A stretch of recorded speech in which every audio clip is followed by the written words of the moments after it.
les forces politiques et sociales alliées de l'IDPS, FPAI en sigle, ont tenu une réunion extraordinaire à son siège de la commune de Kassavubu, session à laquelle a pris part son bureau politique. Les points ci-après ont été débattus et font l'objet de la déclaration dont la teneur suit.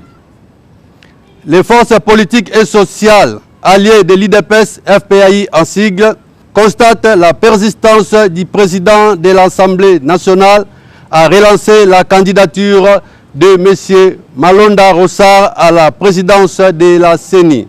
À cet effet, le peuple congolais, à travers les marches organisées dans la ville de Kinshasa et dans d'autres chefs-lieux de province, avait rejeté cette candidature. Les forces politiques et sociales alliées de l'IDPS, FPAI en sigle, notent qu'en ce qui concerne les récentes ordonnances présidentielles relatives à la magistrature ainsi qu'à l'armée, constatent des sorties médiatiques maladroites du Premier ministre. Elle en appelle à sa démission.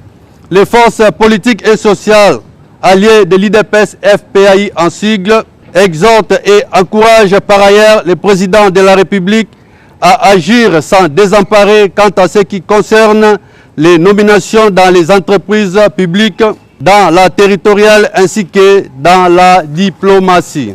Les forces politiques et sociales alliées de l'IDPS demandent au président de la République d'ordonner à l'inspection générale des finances et à la Cour des comptes d'auditer toutes les entreprises et les institutions publiques, les gouvernements provinciaux, les assemblées provinciales ainsi que les bureaux de la CENI et que les coupables de détournement soient traduits devant les cours et tribunaux par respect de la renaissance de l'état de droit.